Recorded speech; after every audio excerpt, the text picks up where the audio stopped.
Okay. Okay. So stages of change in counseling. So we had talked before about the five stages. So as we talked about in addictions counseling, there's an extra one in there for relapse time because relapse is inevitable. It's not, you know, it's not doesn't mean failure. It just means a setback or something like that, right? So that happens in any stage of change that you're going through. You can have going back and forth between stages, and that's in anything that you grief, stages of change here. And when you're in group counseling, if you've gone through the group class, you can see in group counseling, there's stages in it, and you can move in back and forth in all those. So it's nothing concrete. It's not linear or anything like that. It's gonna be sometimes messy, or sometimes you do a really good job of moving through. Um, and then in different types of changing, you can move through quickly or, have issues. So this is what it looks like. Pre-contemplation, contemplation, preparation, action, and maintenance stages. And then if there's relapse, you kind of start over or go between stages, like what this is kind of displaying. So what's the pre-contemplative stage look like, right? So pre-contemplation is the first stage in the stages of change model of any behavioral change. So pre-contemplative. So if you kind of think about it, sometimes we don't know what we don't know. And, pre-contemplative may be, okay, we know something's wrong, we just don't know what it is, or we don't know how to change it, or whatever. So pre-contemplative is like going, Ugh, there's something off, and there's some sort of change that needs to happen. So people in the pre-contemplative stage typically do not consider their behavior to be a problem. So one thing I will always say is the pain of not changing has to be greater of the pain to change to make it more important, right? Because there's people who could go along, say, even in addictions, um, some people may not even think that they have a problem with it. Remember, we were talking about observation and stuff like that too. So the S data, the self-reporting, they may go, hey, I go to work, I get up, I do all of these things, right? But what if somebody else is observing, yes, but you're angry all the time, whatever, that goes along with, and then I see you drinking, you've had three DUIs, whatever it is, right? So so some people, okay, that this person knows there's some sort of issue that's going on, but we just don't know what it is. Maybe others who are observing you know exactly what's going on, and that's where interventions and things like that come into play, right? But so this may be because they may not have experienced any negative consequences yet. So maybe a person does drink a lot and they haven't had any DUIs, or they are always on time for work and they have a good job and they get paid and so on, right? So, or it may be a result of denial about the negativity or severity of the consequences that they have experienced. So when people are in the pre-contemplation stage, listen to this, they are often not very interested in hearing about negative consequences or advice to quit their addiction. Why do you think that is? When they're in that stage, pre-contemplation, they usually just don't want to hear about anything negative about what they're doing or negative consequences of it, or they don't want advice to quit this addiction. Why do you think that is?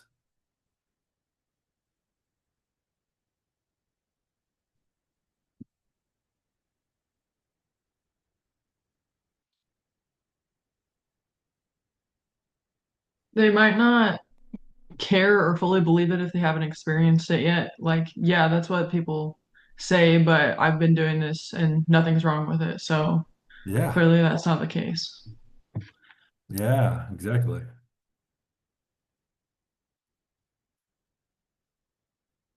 Why might other people be in denial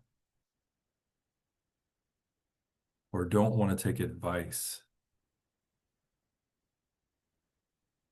Well, it mentions it underneath, but I mean, it's true. Like when you're in that, it's pleasant and like you don't want to change and just want to do what you want to do. Hmm.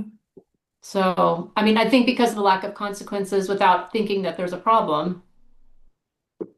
So, Yeah. So what if what they're doing is a coping mechanism, mm, right? Go ahead, mm, Josh. I was just gonna say a fear of change, maybe. Yeah. Scared Yeah. of what's on the other side of this. I don't really want to know that. Or yeah. Yeah, that's perfect. So those two things as well as what Jolie had said. So yeah, fear of change. So here's one thing is like, well, I know what I'm gonna get now, even though I know it's negative. I may have negative consequences right now, but at least I know what it is.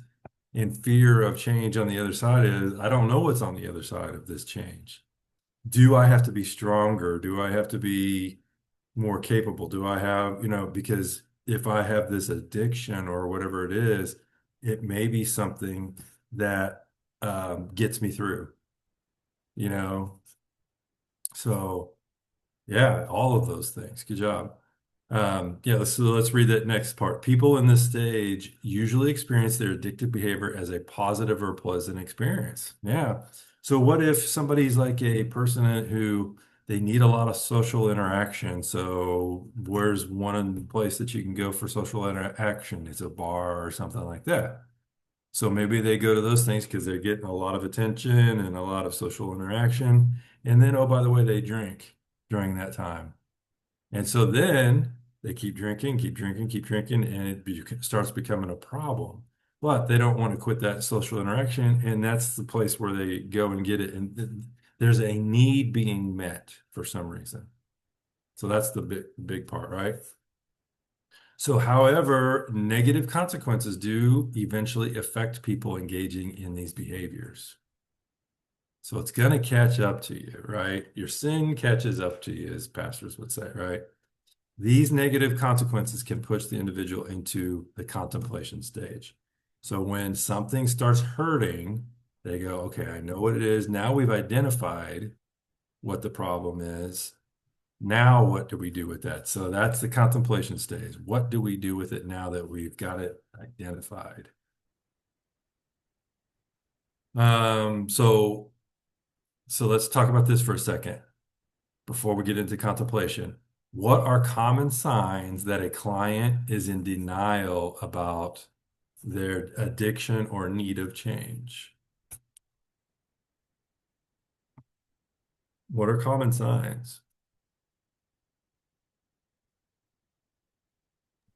One that I know I've been working with an individual on is deferment. She, um, even though is on doing hard drugs, her main issues or concerns she comes into counseling with are things like, um, getting a structured schedule for her day and making sure that, uh, things are nice and tidy in her home.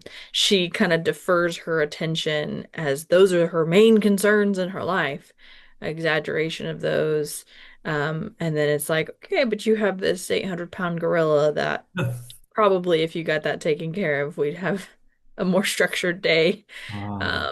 and cleaner house. And so it's kind of an avoidance deferment to another issue. That's very good. Yeah, avoid. Yeah, I love that you say that. Avoidance or deferment. Yeah, absolutely. Yeah. Yeah, that's very big sign, right? What other signs might there be?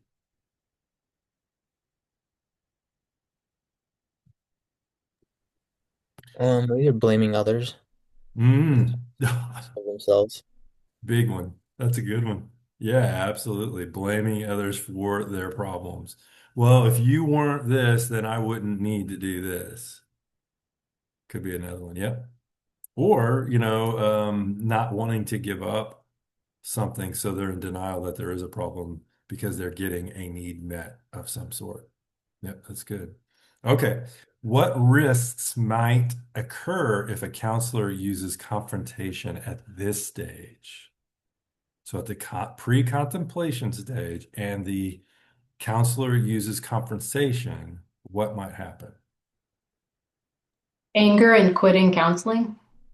Big ones. Absolutely. Blaming, just like what Josh was saying, blaming others. Yeah, if you start confronting them too early or giving them an assessment of some type, saying, I believe you have an alcohol problem or whatever it is, and you give them an assessment at that time, they're going to go, whoa, I'm out of here. Yeah. You're accusing me of something. I mean, a lot of defensiveness would happen at that point, or denial, I would say. Anything else? What risk might occur in the confrontation stage?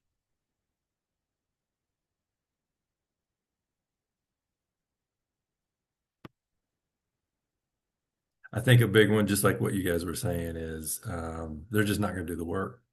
You know, they will find other avenues, and it could increase what they're doing. What they're doing could increase at that time. It's like, I'll show you defiance, things like that. All right, good. Okay, next is the contemplation stage. This is when they, okay, know something's wrong, and now they say, I have to start doing something about this. We all know, we've all been through that in our in our area. Like what if whatever the issue is, we know something's got to be done. Then we're kind of weighing our options too, right? So maybe we're doing a pros and cons or something like that of acting or not acting. Okay. So the word contemplation essentially means to consider or think about something deeply. Contemplating change, right? In the context of the stages of change, model of addiction and behavior change, contemplation refers to the stage at which the person engaging in the addictive behavior begins to think about changing, cutting down, moderating, or quitting this behavior of some sort, whatever that behavior is.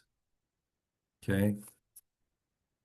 That's saying that there is something to change, right? So maybe if there's another, say, personality disorder or something like that, something that may not go away, how are we going to deal with it in other ways? Does that make sense? So like schizophrenia or something like that, if we evaluate something like that, then the counselor, doctor, whoever can say, well, people in this with this type of issue do this and they get better or they maintain it or something. Okay. So someone at the contemplation stage is generally more open to receiving information. So before, remember, there were, we didn't want to confront them too early, or there's denial or other things. So the actions. But at this stage, the person's more apt to receive confrontation or information regarding something that's going on in their life. So they may be open to learning about different strategies for controlling or quitting the behavior without committing, big word there, without committing to a specific approach or even promising to make a change. So this is the what ifs, what if I did this? What if I did this? What if I did this? Then we're weighing our options, a lot of weighing at that point. No movement at all, but we're just weighing our options. If I do start something, what are the consequences of that? Will I lose friends? Will I lose my needs being met in some way? What is going to change during that time? So people with addictions may be in the contemplation stage for many, many years. From here, they may move forward to the next phase, which is the preparation stage, or they may move back to the pre-contemplation stage, because what sets in? Denial, right?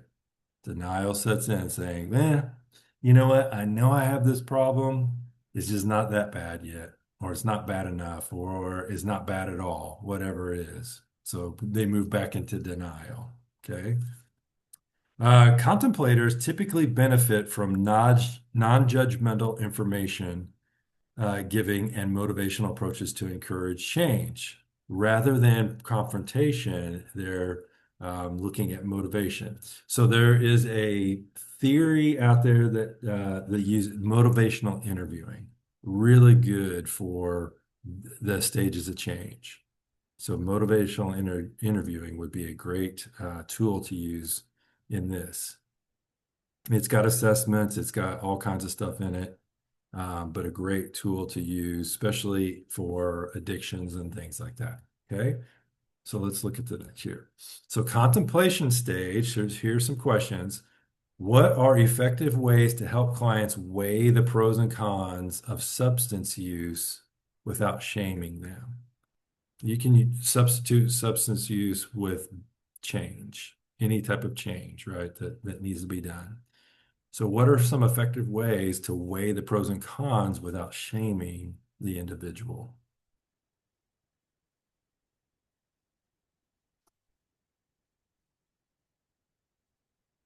I'll start real quick. I love using board work. You know, you walk up to the board, you draw on one side pros, you draw on the other side cons, and you let them run with it. See, there's no shame in it because they're saying, well, okay, if we start doing this, here's the pros of it. And then here's the cons side. And so they start weighing that. And you're not shaming them because they're in the contemplative stage saying, I know something's needs to change. I just don't know how to go about it yet. So if I do a pros and cons of getting rid of this issue, what is that going to provide me? Any other thoughts?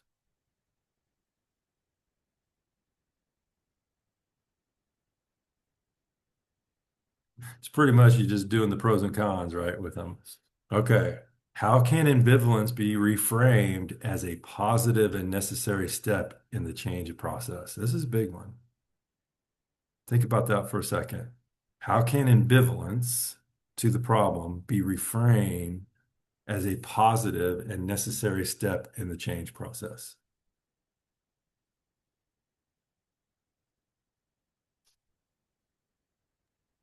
Well, it signifies this like tearing kind of this is the motion that comes to my mind, and this is kind of how I communicate it is it signifies this kind of being torn in two between, okay, I still have this part that I do want, and I have this part that I don't want about change, and so it's this fluctuation back and forth.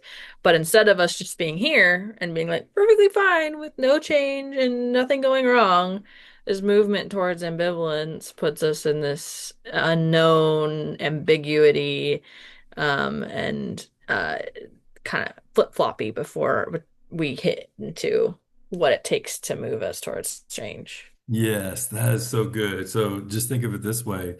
It's like, Maddie, you come to me and you're like going, gosh, I know there's this one thing I gotta change. And I'm like, Maddie, that's awesome that you're even thinking about this. So you're recognizing something in your life that needs to change. And and here's the other thing, I'm commending you so much on even weighing out the options that you have in front of you. How would you take that?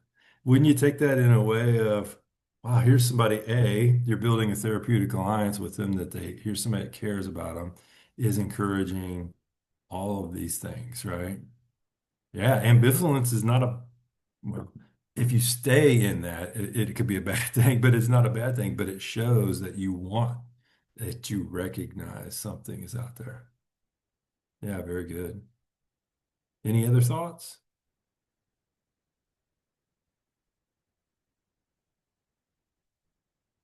So the next, what role do peer groups or family members play during the contemplation stage? What role do peer groups or family members play in this stage?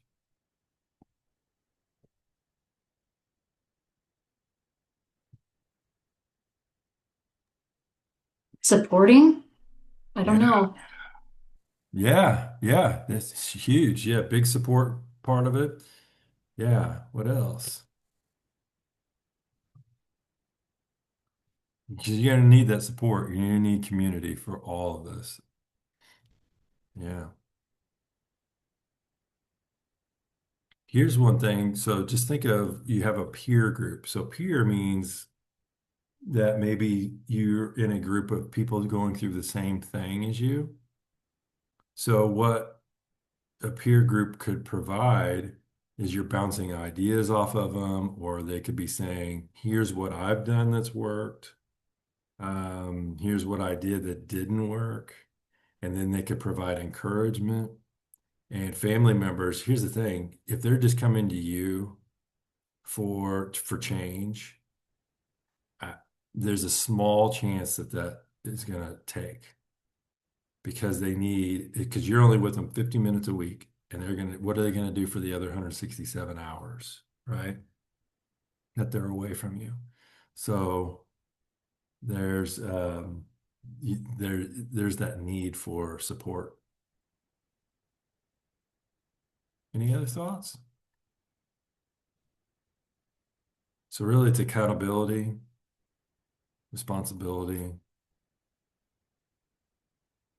things like I that. think just the idea of belonging also Yeah, comes perfect. that Yes.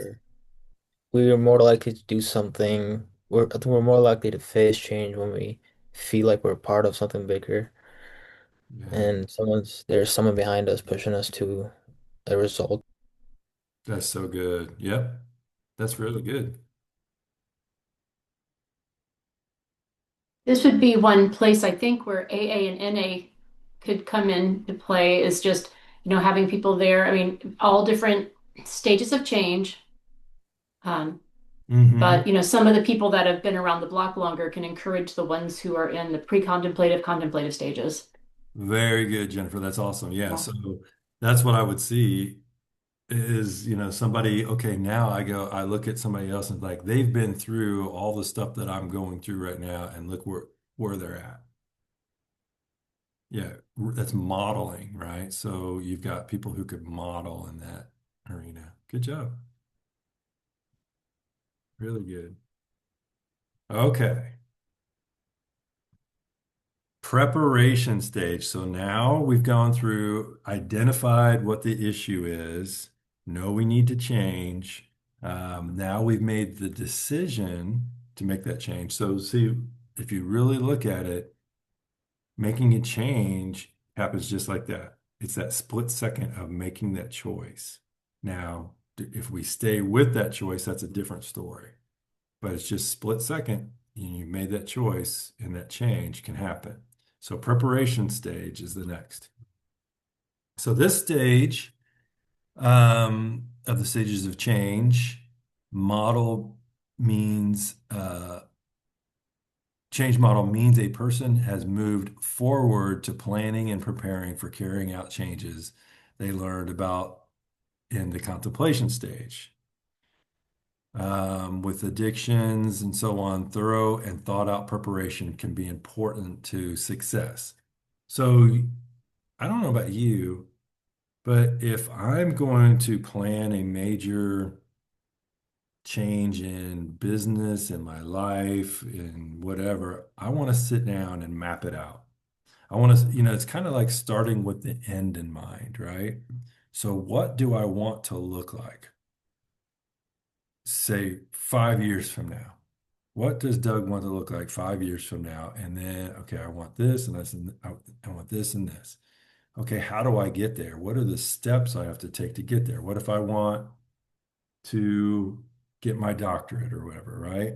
So what were the steps that I took to get there? So I had to do this, this, and this, and this, and then um, get done, right? So now we're looking at how do we prepare, how do we measure it, all of those things, okay? So in the preparation stage, person might plan the kind of change to be made. So do you intend to cut down, reduce harm, or quit completely?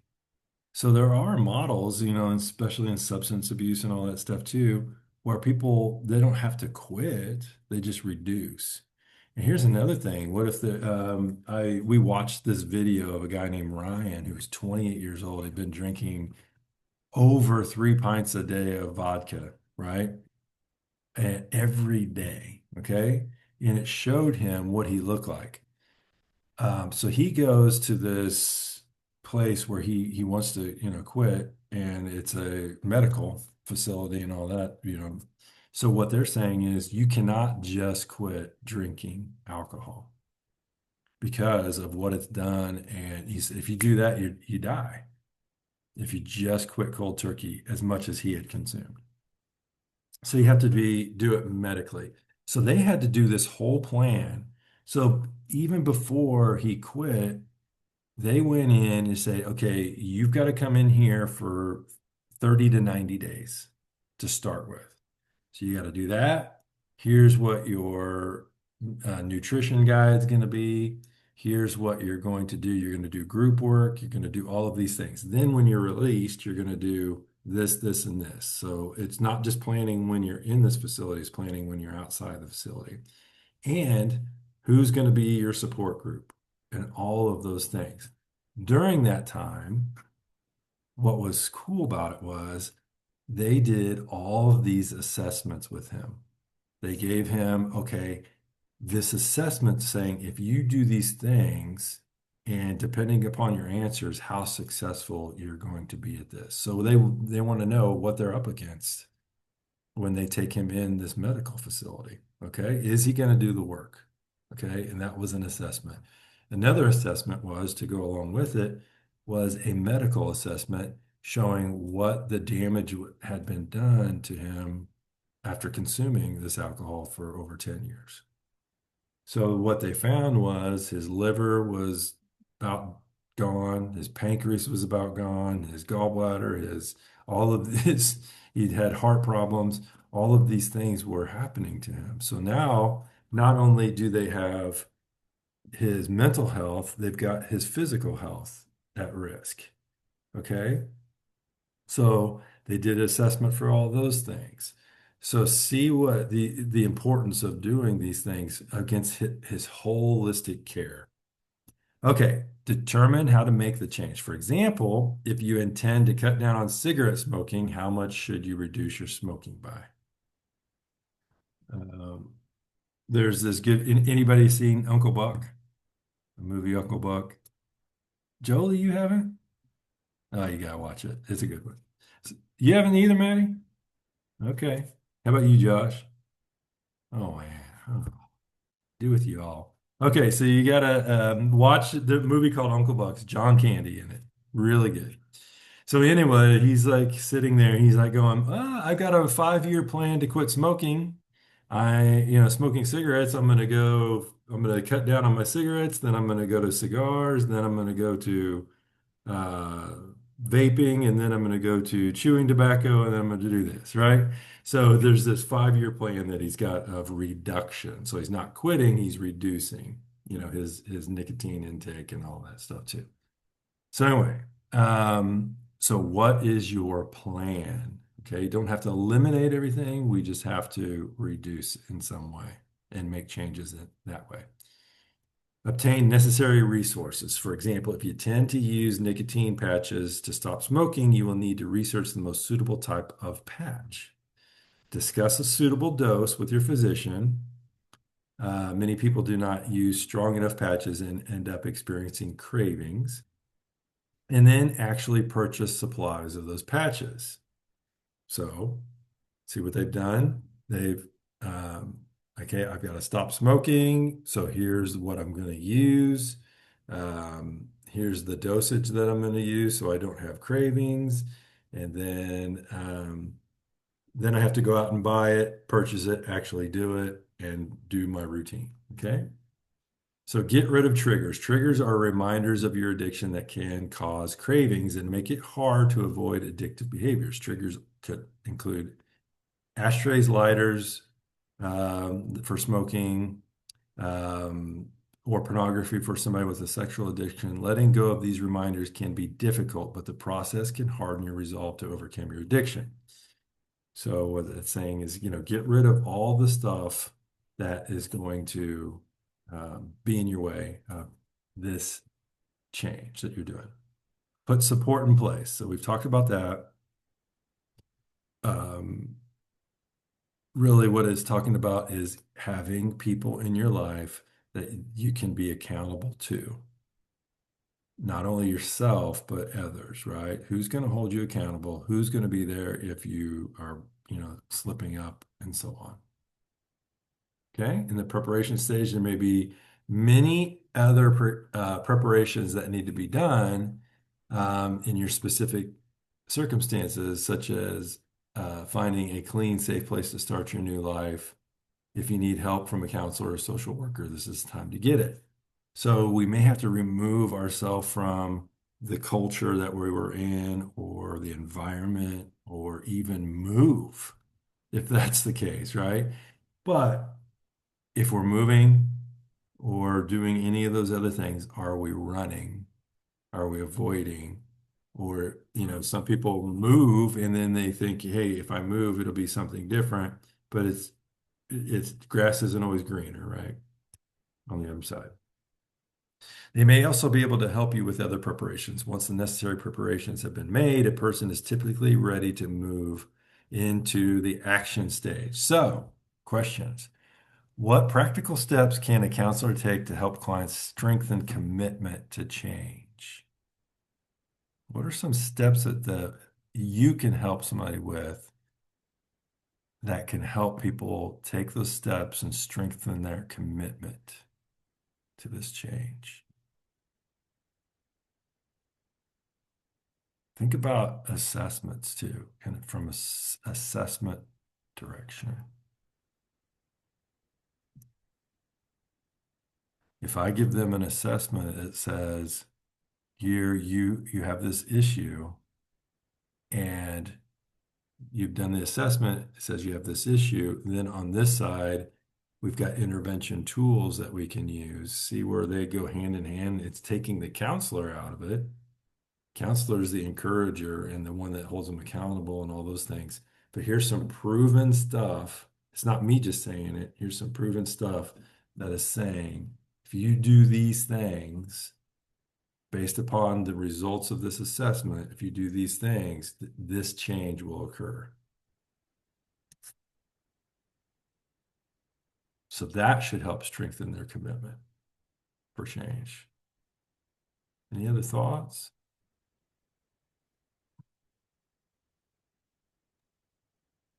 I think, like you said about the board, that they will uh, tell us the pros and cons, like making him thinking about like you present what you have, but they will pick and choose because that's their decision, not our decision.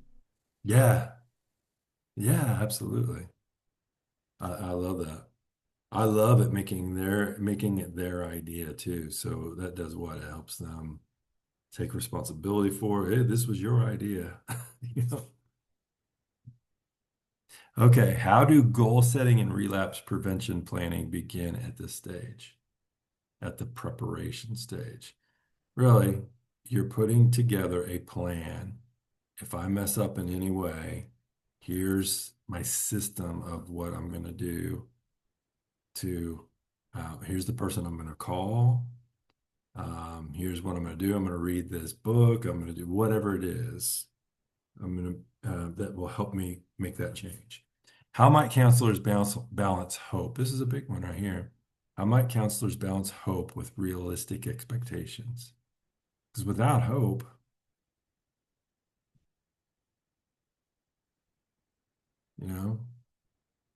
hope of a better life,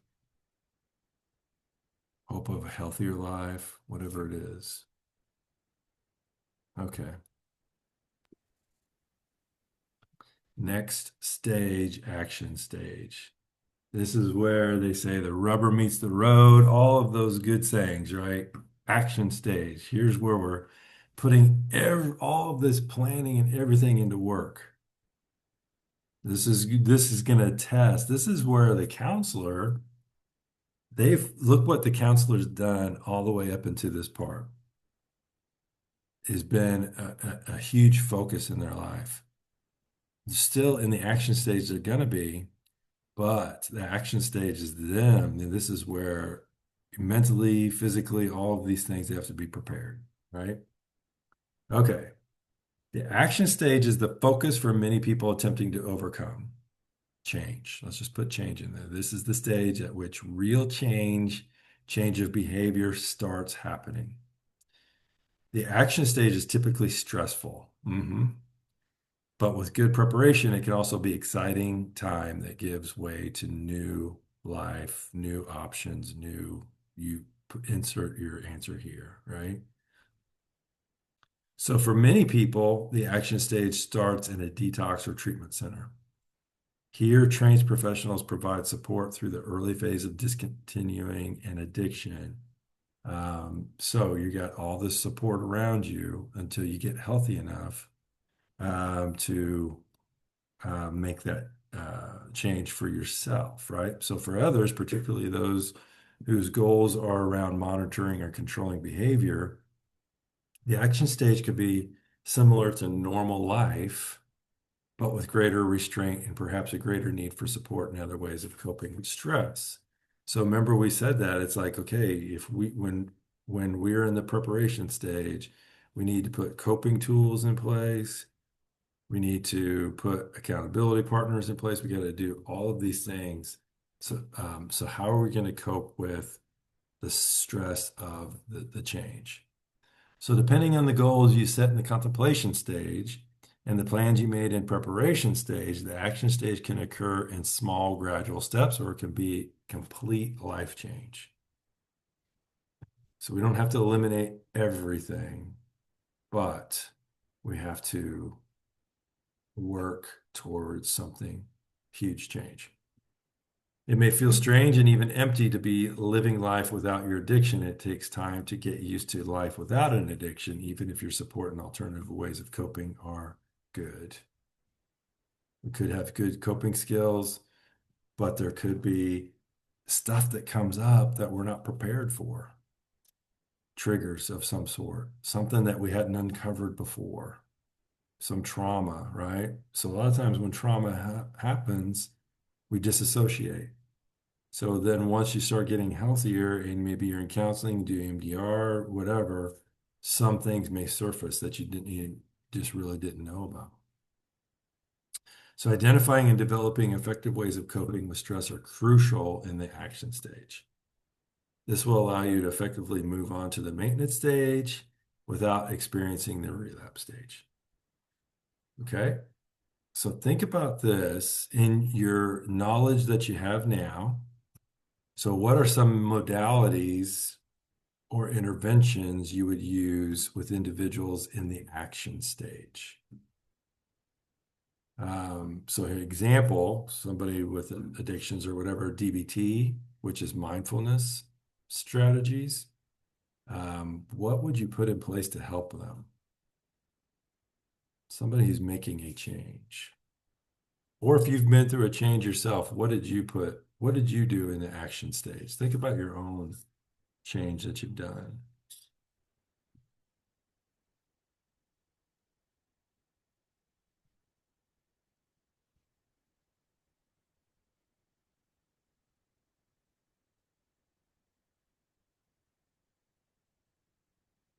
What did you do? What did you use?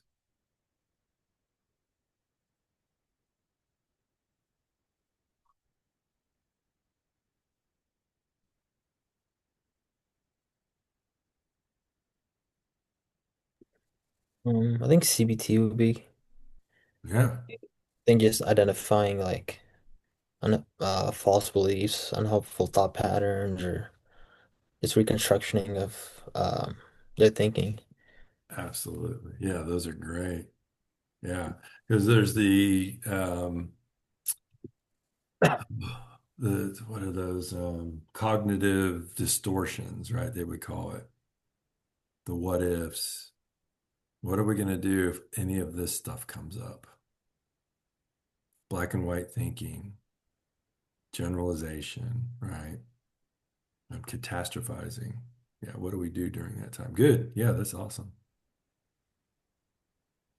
Any other thoughts?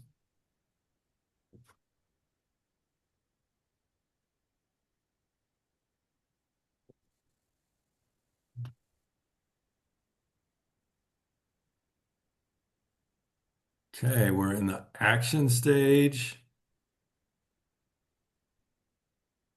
What types of interventions or support systems are most helpful during the action stage? So we kind of went through that.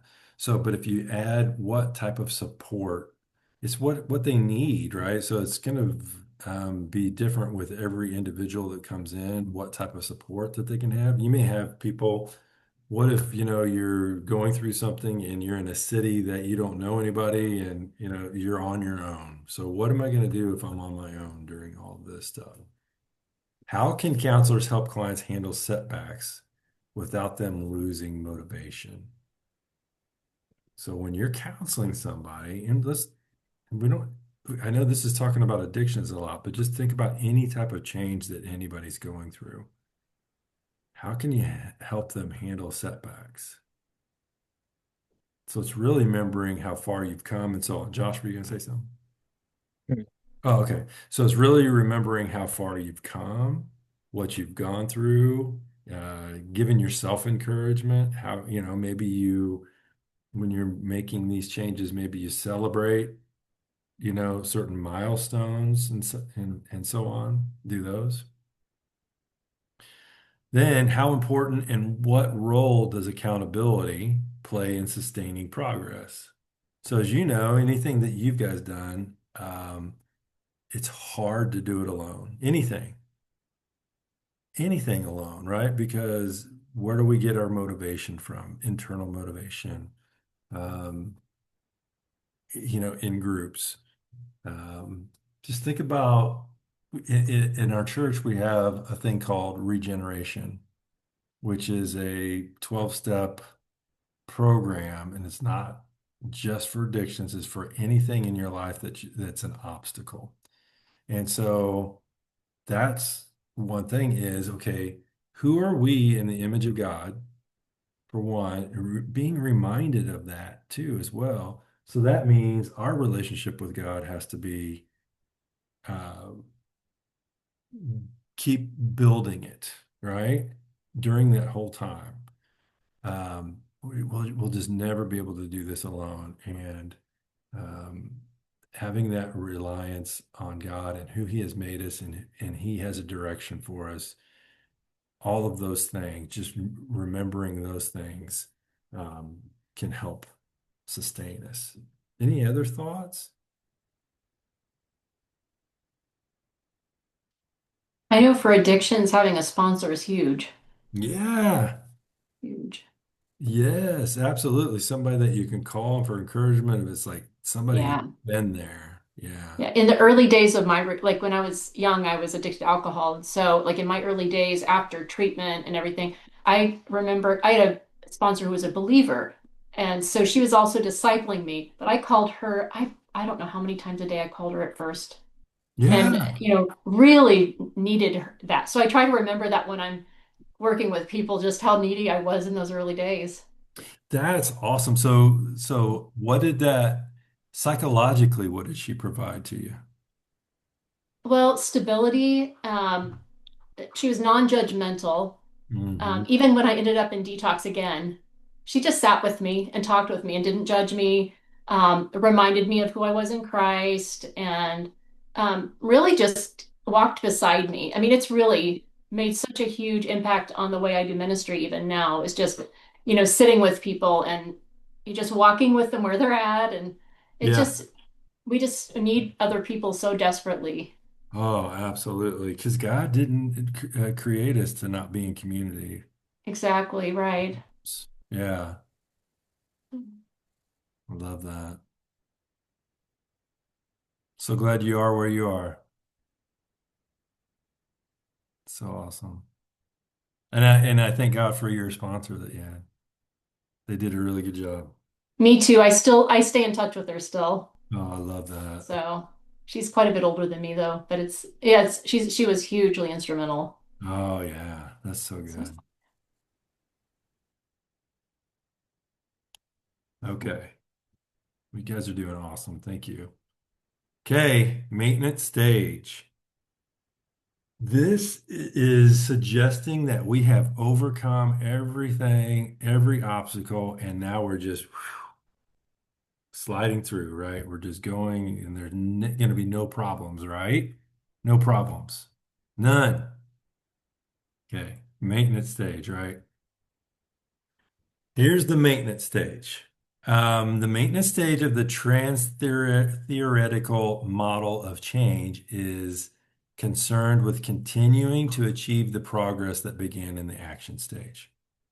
So this is like Jennifer's talking about. I called my sponsor. She would talk to me when I needed, but she reminded me who I was and what direction I was going, and she even encouraged me through modeling, and she had been there before, and I know that if she had made it, that I can make it, those things, right? So for people with addictions, this means upholding the intentions made during the preparation stage and the behaviors introduced into the action stage. So maintaining all of that stuff that you learned just in your mind can go back to any one of those stages and say, this is what I did to be successful in those things. And it's hanging on to those things that made me successful. And that's what maintains our maintenance stage. Okay. This can include staying abstinent from drugs, alcohol, whatever it is, keeping to a reduced level of behaviors. So if I had problems and triggers with going out to eat with people at a bar or whatever where there's alcohol being served, then I don't go do that if I can't handle it, right? So I'm not going to put myself into any positions that may be a problem, okay? Sticking to limits, continue to pursue harm reduction goals and so on. The maintenance stage is most challenging after a period of time has elapsed and the focus on reaching the goal has lost its intensity. So what that is saying is as I've pursued, as I've kept my focus on this one thing all of this time, here's my thing. We don't want to lose focus on the end result and the goals and all that too, because it could be easy to fall back into anything that we've been doing. So we want to maintain our focus on what the end is, right? People can become complacent at this point, and they may begin to think that a small lapse will make no real difference. One drink won't matter. One whatever won't matter. One donut won't matter if I have a problem with that. So um, keeping mindful on those things, right? Maintenance can also become difficult when the stress of life catches up with you. So, what is the plan that we have in place to overcome anything obstacle, that's an obstacle? Coping skills and so on. So that's why it's important to learn new ways of coping with stress during the action stage so that an alternative strategy can be placed or made available during the maintenance stage. Okay. So how can counselors, how can you all help clients transition from stopping something to building a healthier lifestyle? So think about that. They've just committed to change. So how do you help them? What's the next step?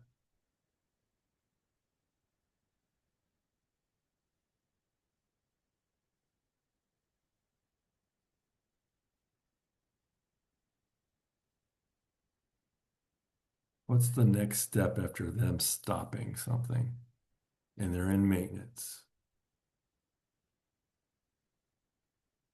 Starting new things. Yes, yes, yes. Starting new things. Yes. Yeah. Once we overcome those old, the old way of life and all that and starting new, then that becomes our new normal. our new lives and so on. Yeah. And so you as a counselor can, what we're doing is, okay, when we get into some certain spot, then what are the tools I can use? Maybe reframing, reframing our thoughts, just like what Josh was talking about, those cognitive distortions. How do we reframe in those areas? Um, I talk about nutrition, so how do I bring that in and eat well? Maybe it's medication of some sort for a short time. What are things that I can bring in to become healthy to eliminate my past lifestyle, right? So, what strategies can prevent burnout or complacency in long-term recovery?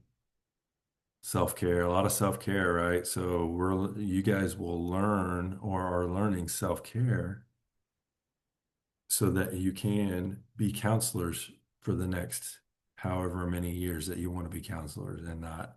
I had a person come in. She goes, I wake up every morning at 2 o'clock worrying about all my clients and I can't get back to sleep. I'm like going, you have got to, we've got to give you some strategies so that you can let go of that. You're not carrying other burdens and other people's burdens and so on. And it came down to where she was working harder than her clients were working, you know. So we did, developed a lot of self-care around that. I go, you won't be here in 2 years from now if you keep doing what you're doing. So then the next question, how can clients reframe lapse as a learning opportunity instead of failure? How can you view something that you've done, rather than it be a failure, be an opportunity for growth? So it's all reframing, rethinking. Romans 2 says what?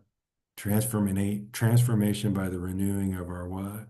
Our mind, right? We're constantly renewing our mind. And when that says that, transformation by the renewing mind, it's not a one-time deal. It could be every minute of the day renewing your mind, right? Because I have this issue of like looking, okay, somebody asked me, how's your day? How was your day? And I'm like going, well, it was this and this. And I focus on the negative aspects of it. Well, this happened, this happened, this happened. That's easy to do. Instead of all the opportunities that God placed in front of me for that day to help individuals and to help myself and all that, so that's where I have to reframe and look for the positive instead of the negative. Okay. Then there's the relapse. So in anything you do, in any change, I know this is talking about addictions and stuff like that too, but there could be relapse in anything that you do with triggers or whatever it is, okay? This stage is sometimes included in the stages of the change model in recognition that a person might have some or even many small lapses. So the difference between a lapse and a relapse is, so lapse is one kind of incident that happens. Relapse is a series of incidents that maybe put you back into having the issue. So it might put you back into a different stage, like contemplation again, or planning, right? So how do I plan for these things, right? These are, or even relapses, periods when the addictive behavior is taking up again before maintenance is achieved. Okay. So in reality, the outcome of the process of change is highly individual. So each individual is going to handle all of these things differently. So some people are able to adjust to controlled behavior,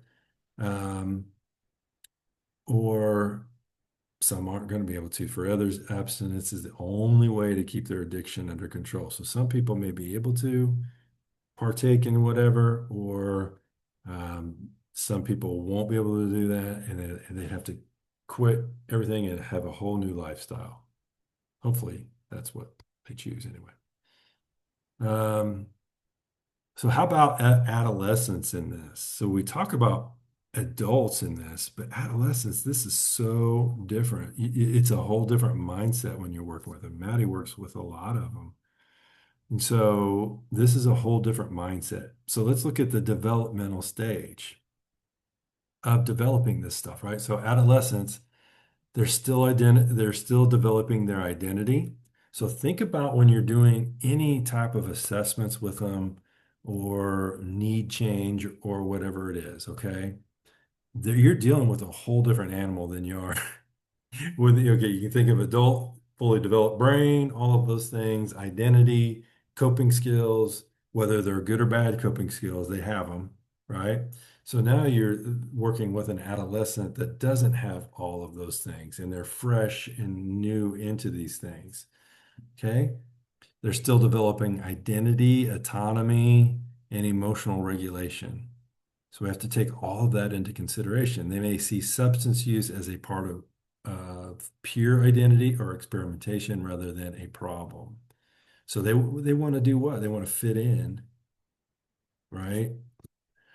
So adults tend to have a clear sense of self and may weigh long-term consequences. Well, how's this going to affect my family, my career, my health, and so on? Where a young person's not going to even think about those things. I'm going to live forever.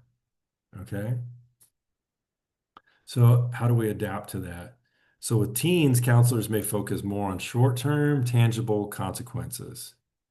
Their grades, am I going to get through junior high, high school, right? Sports, if I do this one thing, am I going to get kicked off the team? Parental trust, friendships, and so on, rather than abstract long-term risks of health and so on, okay? Losing a house, not being able to get a job, so on.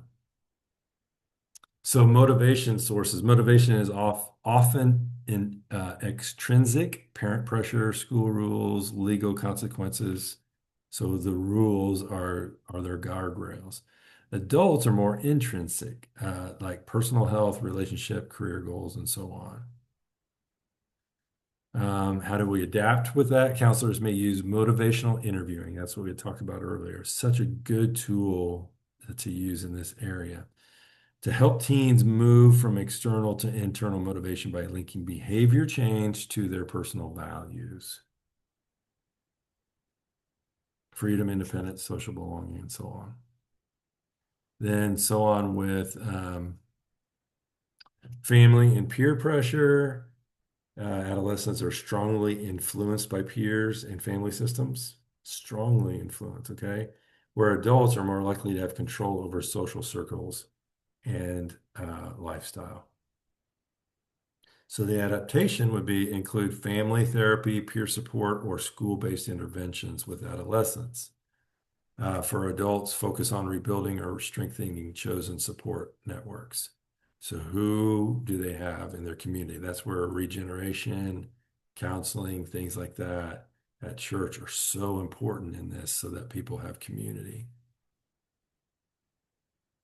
A lot of, adults are not going to succumb to peer pressure, right? They're past that. Where adolescents can be swayed easily by peer pressure. Okay, understanding of consequences. Brain development talks about, especially in the prefrontal cortex, limits impulse control and future-oriented thinking. So it's about the here and now for them, where adults are likely to consider long-term risks and benefits. Okay. Relapse perspective may see relapse as proof that they can't change. So it's negative, right? Adults may be more likely to frame relapse as part of the process because they've been through so many processes in the past. They're able to put relapse and all that into as part of the process. This is inevitable. This could happen to me. So I'm not going to give up. I'm just going to roll with this, right? Okay. And so on. Okay. And I'll put this out there. so you guys will be able to see it. Okay, for summary of the stage-by-stage adaptation, adolescence, counselors adapt the stages of change with adolescents by focusing on short-term goals. So remember that part, short-term goals, external motivators, and family peer systems. So that's what we work with at our counseling center, is working with individuals like adolescents and inviting the parents in so that they can be part of the process instead of just dropping them off at the front door and say, please change my kid so I can have fun with them, right? We want to include them in the change. So adults, counselors emphasize long-term consequences, internal motivation, and then a relapse prevention planning. Okay, you wanted a case study, remember? So let's do this real quick. So here is the case summary. Let me make sure I got it. Okay, so we're going to go through the stages of change, okay? With this guy named Rocky. He's 32 years old. Alcohol use and relationship strain. His background is Rocky comes to counseling reluctantly after his employer's EAP suggested it. So he's at work. So the backstory is, hang on 1 second.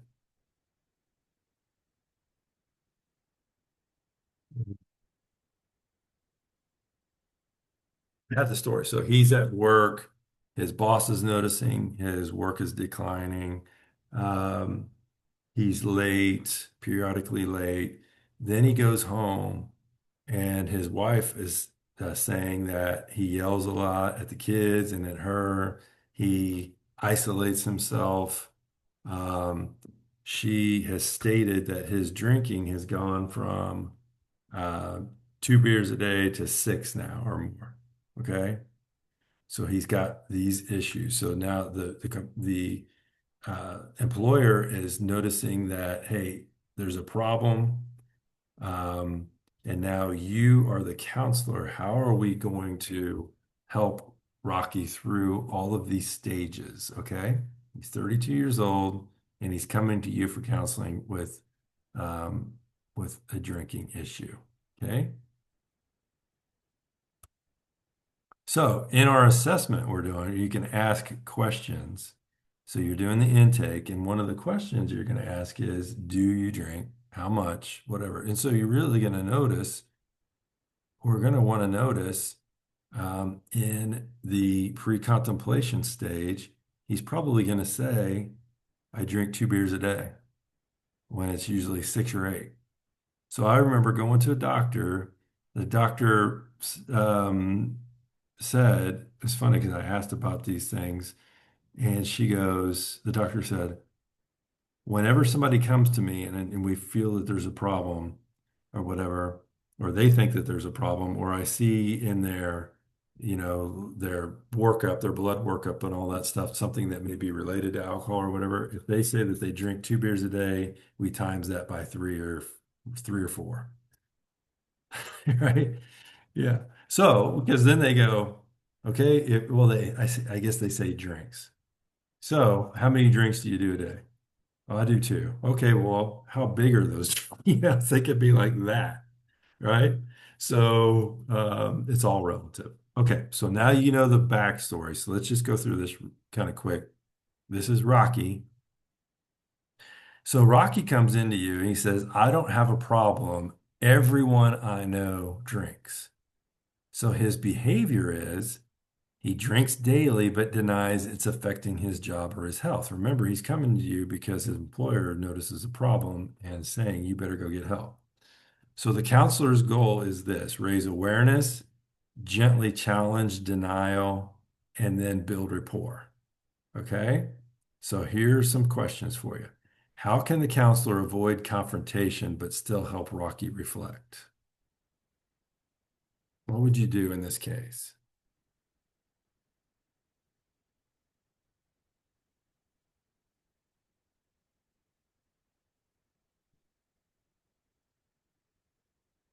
How can you help him reflect on this issue?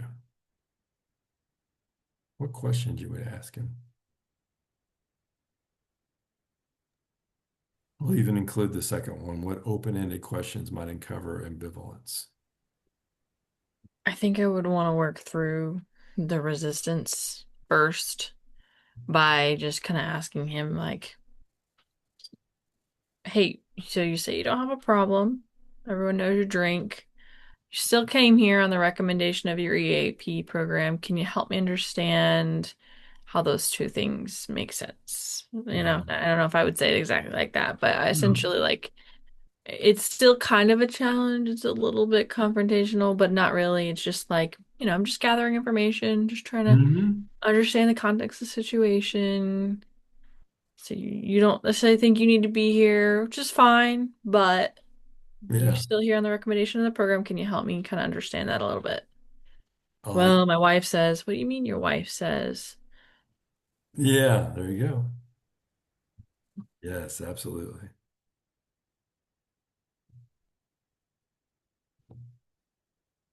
So identify Rocky's key thoughts or behaviors. Well, he's saying, I don't have a problem, but his behavior is what? He drinks. Everyone I know drinks. Okay. So describe appropriate counseling assessments or techniques. Well, so this is where if we're going to do an assessment, I mean, I know you guys don't know all the assessments yet or anything like that too, but we're going to do some that would ask questions around how much, what if you quit? There's some, you can do, not at this stage, pre-contemplation, but later on, it's like kind of like the miracle question. So if things were beautiful tomorrow, what would that look like? Right? And this may include, um, I wouldn't need this because I wouldn't have this stress or whatever. Okay. Okay. Contemplation stage. Maybe I do drink too much. So now he's contemplating. Maybe I do drink too much, but quitting would be really hard. So now he's acknowledging it, but he doesn't want to because there's a need being met somewhere. Either it's coping or I get to be social with others because he said, remember here, everyone I know drinks. So, maybe socially, it's like if I give this up, then I have to give up all my socialness with others. Starts noticing consequences. He has hangovers, missed family events, and so on, but feels torn. Okay. Explore the counselor's goal or here is to explore the pros and cons of change. So this is where we would add that intervention in. Strengthen the internal motivation. So how can the counselor help Rocky tip the scale toward change? So in this, so now I notice, so where I'm going to encourage him that he's making this, he knows that there's some change that needs to be met. So how do we help him do that, right? So you can think about what reflective statements or summaries would show empathy and elicit self-motivation during this time. How can cognitive dissonance be used constructively in this stage? So that cognitive dissonance is he's torn between two things, right? His lifestyle and maybe making a healthy change. So how do we help him through that? Identify Rocky's key thoughts, behaviors, and so on, and describe appropriate counseling techniques during this time would be, now that you know that there's things, how do we do the pros and cons? So we'll go to the board and do the pros and cons. So preparation. So now he's saying, I think I want to try cutting back. He tells his wife he'll limit himself to weekends, so reduction, and then downloads a sobriety tracking app. So he's making progress. You help him create a realistic, measurable plan for change and teach coping skills to him. So if you think through these, what should be included in Rocky's change plan? How can the counselor help anticipate barriers or triggers? Where are we going to fall down at? So let's prepare for that. Should the counselor encourage a quit date or a gradual reduction? Depends on the person, right? So if we're assessing him and we have asked all of these good questions and he's saying all the right things of like, "Hey, man, if I could just quit this, I'd save money. I could go on these trips." So now you're using motivational interviewing with him, saying, "If you do this, then you can get this," and so on. What would be good coping skills for Rocky at this point of preparation, right? So we want to help him with his anxiety, and if we get into a spot where we don't want to be, what's your plan for support and so on. Okay, the action stage. Now he's in the action stage.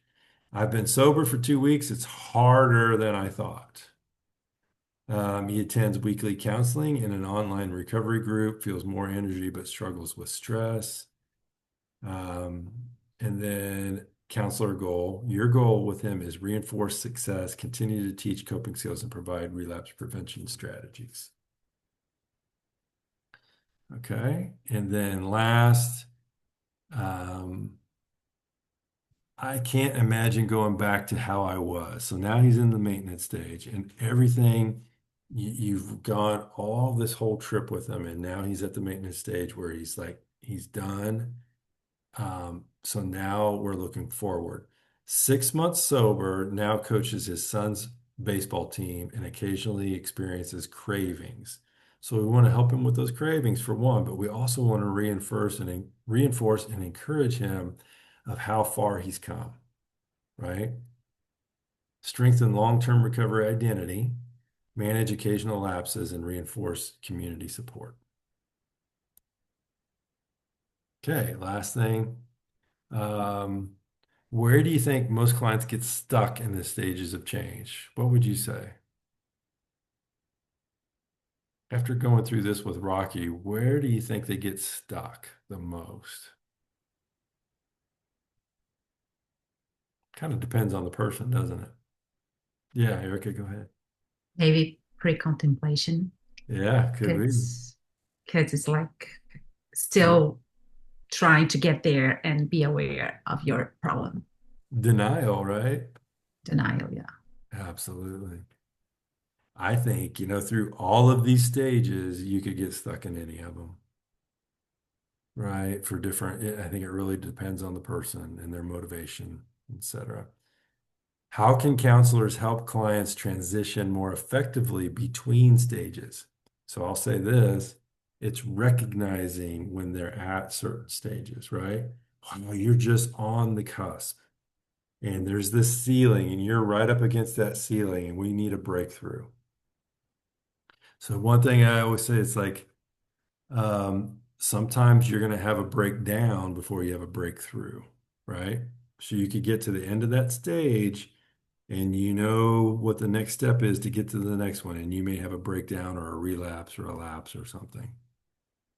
So it's what do we do during that time? So it's not failure, it's part of the process, helping with that. How does motivation differ in each stage, and how should your counseling approach adapt? So this motivation is going to be different for every person. How do we encourage them? So it's really getting to know and build that therapeutic alliance with them. That's going to help us um, help them with motivation. Okay, 10 minutes. Come back at 2:30. Okay, see you in a little bit.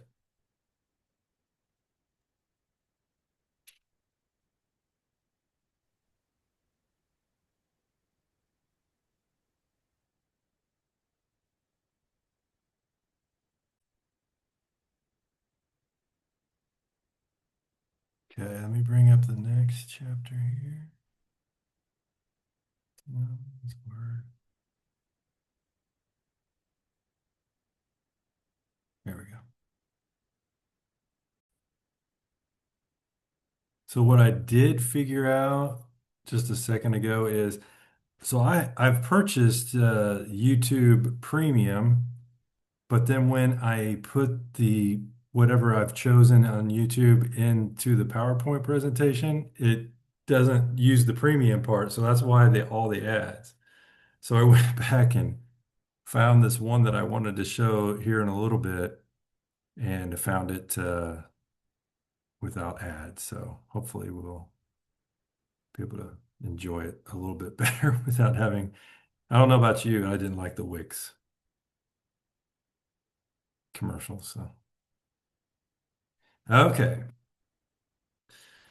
So now we're heading into the parts where we're, so we've found out, the history of exams or assessments, all of that stuff too, why they're important, all that stuff too. So now we're going to go into why we do it is one question that we'll be asking here. Why do we do assessments? But also, what do we need to know about them? Then, how do we know what assessments to use? How do we move towards that direction of what assessments to use? So that's where the mental, the MSE, gosh, I keep forgetting what that is. Anyway, the asking the questions of intake and all that stuff too. Okay. So why do we do it? Why do we do assessments? And we kind of talked about that, so we won't have to go into it. But so what do we need to know? What information is needed to treat a client? You got a client that calls in and they make an appointment with you. Well, what do we need to know? It's so I do a ton of supervision, right? So I want to help people think through things critically, okay? So sometimes I get people and they get a client that comes into them and then they go, well, I'm stumped. I don't know what to do with this person. And I ask these questions and they don't know the answers to these questions, right? But it's something that they should have learned if they would have done MSE, intake, all of these things, right? So what it's telling me is they haven't done the proper procedures or gone through the process correctly or whatever, okay, to find out the information. So they go, I'm stuck. Well, of course you're stuck. You haven't found out all the information you need to get to a point where we can assess what the situation is and how to move forward. Okay. So we want to know what information is needed to treat this client that's sitting in front of us. All ethics boards, diagnosis, etc. aside, how let me see, how does your setting affect things? So, meaning if we're sitting in front of them, and is this a place where we can ask the questions that we need to, and we're building that therapeutic alliance with them? So important. Oh, my hand keeps going up. Sorry, I keep doing that. So where the therapeutic alliance is so important, okay? So what do we need to know? Clients say that they're having trouble with something. Maybe it's anger. They have some type of disruptive behavior in school or at home. Maybe they have anxiety.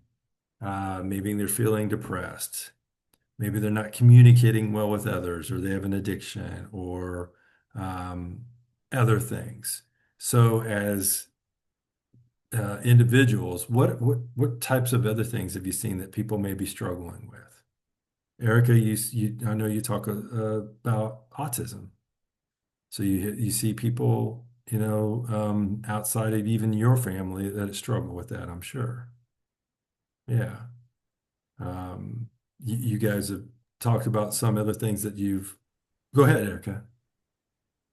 No, just saying that it is such a huge range autism. So like Yeah. for my son, because he's not aware that he has autism, he's like he doesn't deal with depression He's always like happy. It seems that he's always happy. But I have seen lots of other people with autism that they understand they have, and they understand some social limitations. And lots of times they have depression because they feel isolated and things Uh, like that. So, yeah, it's really common wow. in what we call it high functioning kids with autism. Yeah. So let me ask you this. I hate to put you on the spot, and if I am putting you on the spot, you don't have to talk about it. But what, through your journey, let me bring you up here. Is it okay if we talk about it? Yeah, Your journey? Okay.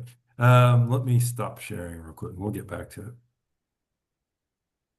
But just think about, so think about, okay, you have this your son, and so you know that there's an issue now, and so you're taking him in, and you want answers.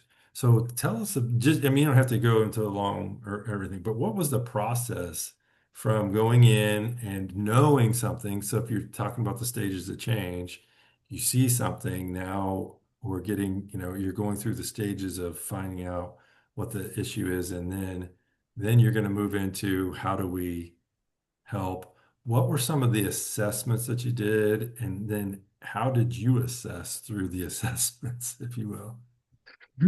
yeah. But when he had the diagnosis, you're saying, right? Yes, yes, yes. Uh-huh. Yes, yeah, yeah. Yeah, that was in Brazil still. Um, I had experience. He was my first son, and he's my only son. But I had experience with my nephew and niece because we are super close. Like my sister was really close to me when we were in Brazil, so I would see them like every week, almost every day. And so I knew about some milestones in development, like when they turned one, they turned two. So I could see that there are some delays when he Mhm. was one. He didn't have like motor skills delays, like he was walking when he was 1 year old, but I could see like the eye contact was not the same, Mm. the speech development, of course.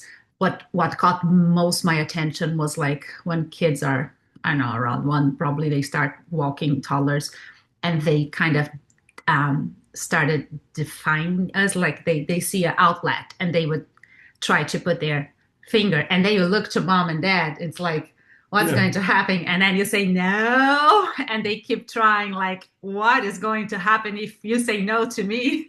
So like they are in this stage of interacting and almost trying to understand what will happen if they do something that when we say no. um, and that was caught my attention, not was just speech delay, but because in that early age some kids don't talk anyway, but he would not do this kinds of things, like he yeah, was super passive, I would say. He was always okay with everything. He would not explore, like he was playing with the toy and I would just get the toy and say let's go to somewhere else, let's do another thing. He would never complain, he would never cry. um, and that's the opposite of other kids with autism. So that's sometimes complicated because some kids with autism they have meltdowns, and yeah, they it's really hard for them to transition to other activities or to not have with what they are attached to. So what I knew about autism was I didn't have anyone in my family. So it was kind of, I knew that was something off, but I couldn't see that that could be autism because it was kind of different what I knew about autism. Like I would know that some kids with autism would not like to be touched, and he would love to be touched and hugged. And then later on, I learned that some kids are hyposensitive and other kids are hypersensitive with touch. And my kid is hyposensitive, so he likes pressure, he likes hugs. But the only idea that I had at autism was the kids that they don't touch me. I cannot handle touching or things like that. So there is like this stigma, and I think today it's different because we have social media and internet. But back in the day, we would not know much about autism unless you would have someone in your family. So I couldn't kind of relate some of the things that I was seeing, like symptoms of autism. I just yeah. knew that was something going on. So I talked to the pediatrician, but again, it's hard because it's a clinical diagnosis. So he would see him like for 20, 30 minutes. And I was like, oh, is everything okay? Is everything okay? You're just expecting too much. He's big. He's for his age, like you were expecting. He's super young. Yes. Yeah. Still young. So we kind of, I was waiting to see if he would develop. And then when he was 1 year and 10 months, I started seeing other behaviors, like he was organizing shampoo and the conditioning and organizing the toys in a different way. So Okay. that got met. And I was like, okay, we need to see a neuropediatrician Okay. or a specialist. Yeah. So then we went to the specialist, and then he did the assessments, and it's a clinical assessment. They use games. He was for more than 1 hour observing him, like playing with me, because all the other of course, they have to go through other things like hearing tests if he has some, because he would not look at you if you called him by name unless he Yeah. wanted. But I knew that that was not an issue, because if he was in his bedroom and he would listen his favorite song or DVD in a living room, he would just run and go to the living room to dance his favorite song. So I knew that he would not have any hearing issues, but the doctor has to go through all the exams before. So he did all kinds of tests, like hearing tests or MRI in his brain and many other things. Yeah. And then, okay, there is nothing wrong in all the tests that we did. So then we go to the clinical assessment, which is just observe his behavior. Sure. And then they did. We had, and there is some specific. The psychiatrist had some specific assessments, like with games and toys, and then he had the diagnosis when he was 2. 2 years old. Okay. So you went through Yeah. a lot of process to get there. So stuff that you'd seen. Yeah. So here's what I observed. And then here's and then you did research, like, so, so Mhm. research on all this, if people are acting this way, could be this, could be this, could be this, right? And so you take them Mhm. in and you want answers, right? Yeah, after the diagnosis, I was researching much more, because until we had the Oh, diagnosis, yeah. we're still like, okay, we don't know exactly what it is. I knew that I know if it's attention deficit, or I don't know, something, just a development delay. But then as soon as he had the diagnosis, and then I started researching and reading, and okay, now, and then we did have like the grieving process, of course, because you're always expecting that would not be what they say. That we just thought that would be something easier to deal with, or he could develop it with time, the skills that he didn't have.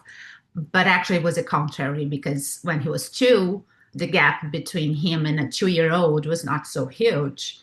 But then as he was growing, the gap was just expanding a lot. So you have different phases in the grieving process, like you said. Like I have this first grieving process in the beginning, having the diagnosis. Okay, like Yeah. it's the child that you thought that you would have, or you dreamed to have. That's not the child that you have now. So kind of you go through the grieving process, like losing a child that you thought that you would have, and Yeah. embracing the child that you actually have. Yeah. And then after that, like you expect that, okay, when he was 5, maybe he would be here, because you have all these goals with the therapists. And of Yes. course, I know that we have to have the goals. But then when you get to, okay, 5 years old, he was not there. And then when he's 7, maybe he'll get here. No, he was still not there. Like he was 7, and he couldn't understand the difference between yes or no. That when he was 7.5, he finally understood and could first time tell me yes or no, meaning yes or no. So it's 7 years trying to teach him, and it's so you go through. It's like a roller coaster. You have the moments that you're just grieving, because like, oh, I've been working so hard, and Yeah. we are still not there. We're still not there. So yeah, I think, if everyone has a different journey, but I think everyone with special needs, because we work so hard with therapies, and we Yeah. always have goals. So Yeah. I think it's really common that we have these phases of some grieving when we don't achieve what we thought that we could have achieved. Yeah, absolutely. Thank you for that. And so what I'm hearing through it all, so there was assessments all the way through, but not only Mhm. that, it's like, okay, now we know this aspect of it. So then we have to incorporate this information that we do know into the care. So Yeah, medically, mentally, all of these things. yeah. So how it all works together to get to this point. But not only that, it's all the peripheral stuff that goes into it too. You said there were Mhm. grief cycles through this. So I'm sure Mhm. imagine you did different stages of grief, during that whole time as well, in and out of Yeah, different stages or whatever, as you learned new yeah, things. But you're yeah. always assessing. So you're assessing, okay, is it working? So we assessed, Mhm. they gave us these formal assessments. Now we're doing non-formal assessments with them, saying, is this Yeah. working? What do we need to change? All of those things. Mhm. So the cycle of Yeah, care through this whole is ever changing. It's a yeah, living thing. Yeah. yeah. Thank And you. I think we don't get, at least we still, we're not in maintenance. I think for them, it's Yeah. really hard to think that you get to the maintenance stage because we believe that they can still learn and grow. Yeah. So we always have like a plan to work on something, Always an even action small plan. things. Yes, you're always an action plan. Yeah, the Yeah. So action stage. Yeah, yeah. that's a great point. So you went through all of these stages, then you get to the action. It's like we may be in the action for the rest of our lives with them. Yeah. He may be, And right? celebrating the small victories always. I love it. But yeah. Yeah. Yeah. Because we're always growing in some way with him, right? So Yeah. we're not really getting into maintenance where it's all just status quo. There's always Yeah. something to improve upon, is what I'm hearing from you. Yeah. I love that. Yeah. Well, thank you for that. Thank you for that story. I appreciate you telling us about Thank you that. for listening. It's really relevant to what we're kind of talking about. So yeah. Okay. Well, let me get this here. See where I was at.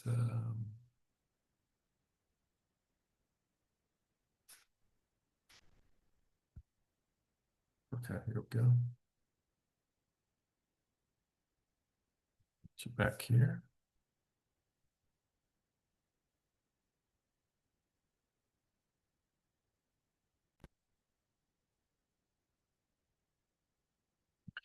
Okay, so okay.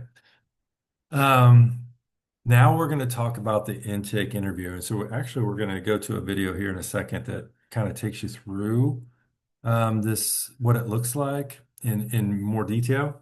But just think about the intake interview. You have the general appearance of the person coming in. So this is an assessment. You're assessing through this through how they are appearing to you, right? You're going to go through their history to assess. You're going to go, what's their present level of functioning in their work and their life and their relationships? What's their use of alcohol, family history of mental illness, history of physical, sexual, emotional abuse, and so on. Okay. Um, let's get to, okay. So mental status examination. I keep forgetting what the name of that was. So mental status examination and why it is so important to us, right? So what you're looking for are common categories. So let me get to our little video here. And so we can go through this. All right, this is kind of,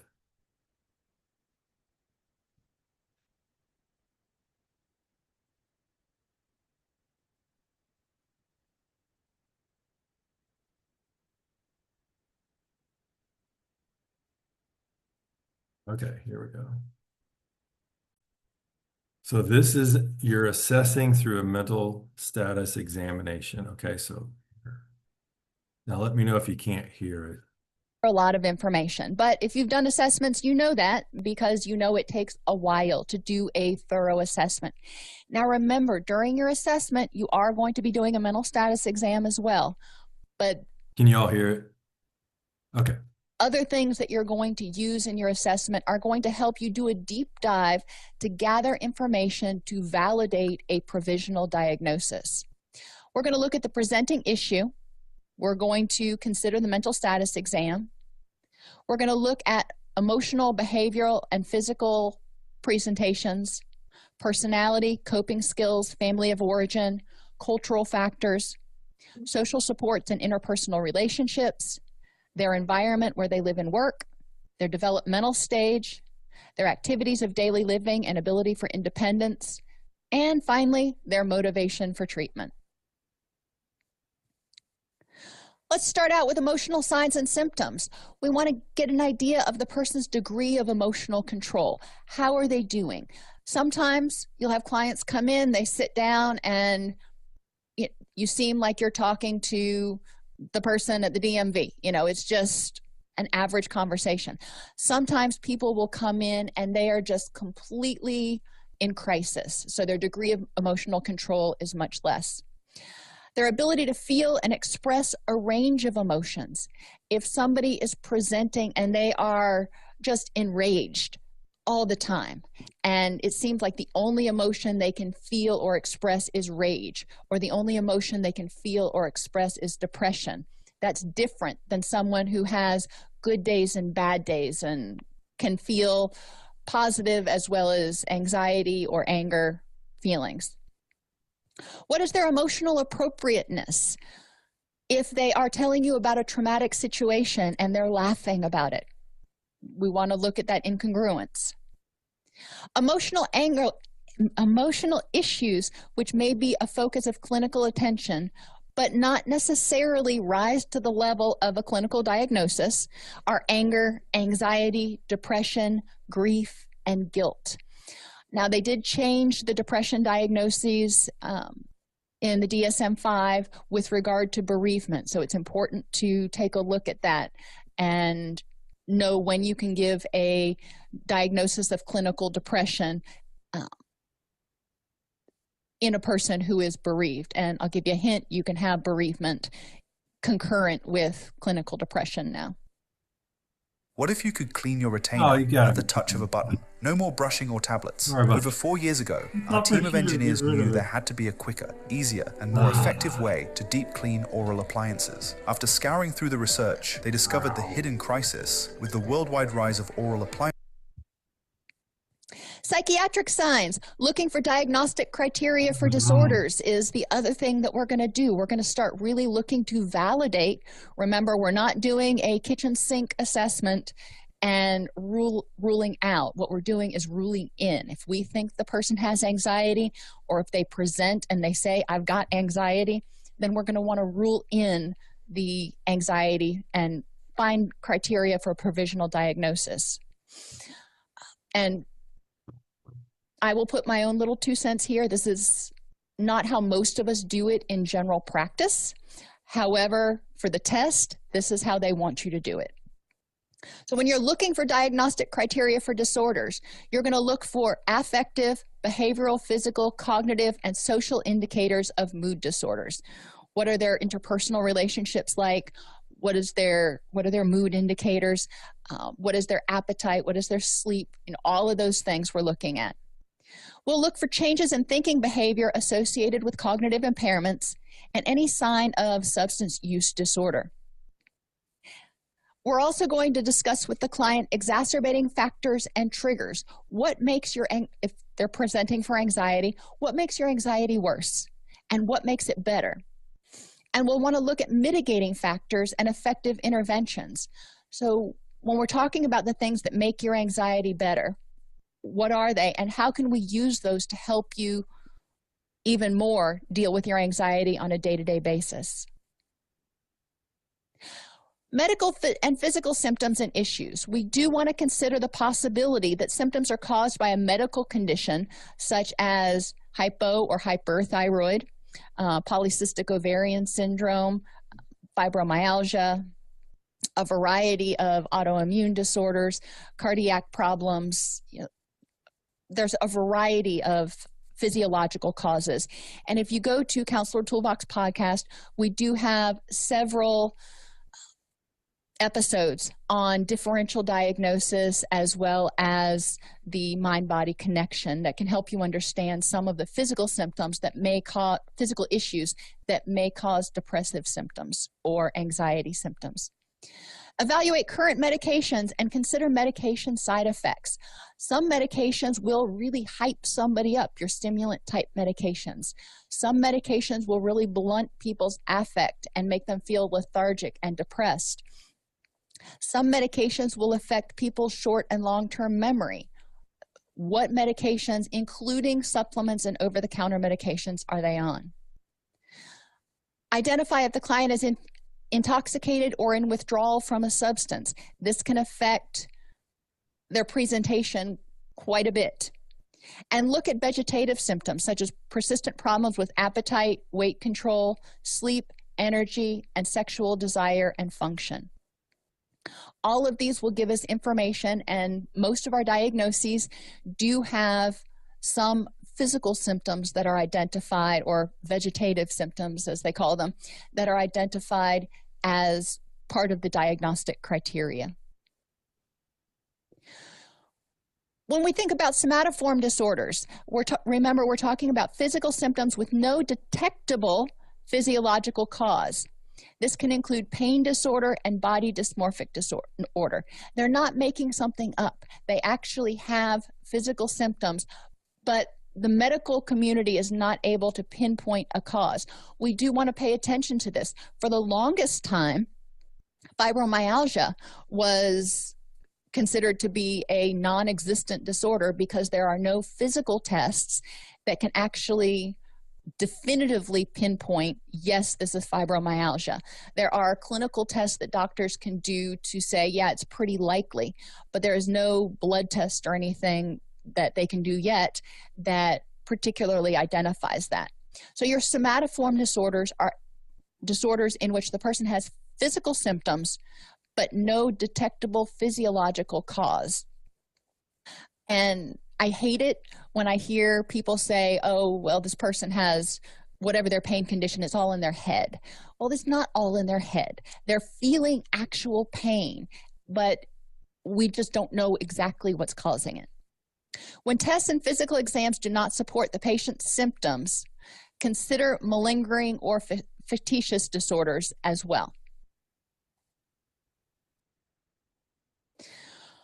When we're evaluating personality traits, we're looking at patterns of behavior, thinking, and perception that are pervasive. They're pervasive over time, as when they were adolescents and adults, for example.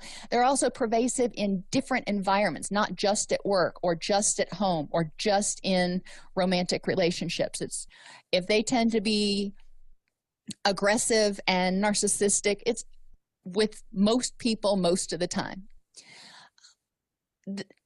There are personality styles that we often pay attention to and we have cute little names for, like addictive personality, type A, or codependent. Those are not actually personality disorders. Those are clusters of characteristics that we have in the layperson land kind of put together and identified them as a personality style. Now, a personality disorder are those issues that are actually present in the DSM-5, such as antisocial personality disorder, histrionic, narcissistic, borderline, your cluster A, B, and C personality disorders. Do be aware of the symptoms of each of those and how to differentially diagnose them. When we talk about ego functioning, this is sort of a Freudian or psychoanalytic term, if you will, but ego functioning refers to people's ability to self-regulate, control impulses, and tolerate frustration. How well can your clients manage their emotions? How well can they tolerate distress? Ego functioning also involves the use of defense mechanism. Defense mechanisms in and of themselves can be healthy. Suppression, sublimation, all of those things that you read about can be healthy in the right circumstance. Healthy use of defense mechanisms limits unpleasant or dysphoric emotions without significantly disrupting a person's life. If they are using them constantly, they never actually deal with the problem. They just ignore it, avoid it, compartmentalize it, and use defense mechanisms to try to push it away, but they never deal with it. Eventually, that's probably going to become problematic. Coping skills refer to people's ability to deal with life on life's terms. How do they do it? What are their coping resources when they need to deal with life, when they need to solve problems? And where are their deficits? Some people may have really great coping skills, but they can't ever seem to actually implement them because they get so emotionally dysregulated. Or they may have deficits in coping abilities when it comes to dealing with certain situations. We want to identify current coping strategies that they're using that are and are not effective. We don't want to call them bad because the coping strategies they're using are helping them survive until now. But some may not be effective or healthy. For example, drinking. It's a way that some people cope with stress. Is it the healthiest alternative? No. However, I don't want to tell somebody what you're doing is bad. It's helped them survive, and I'm glad they've survived. But I want to look at that and go, okay, what else could we do to help you deal with the stress of work besides having to go to the bar every night? We want to look at ways the client has responded to similar problems in the past, both adaptive ways and maladaptive ways.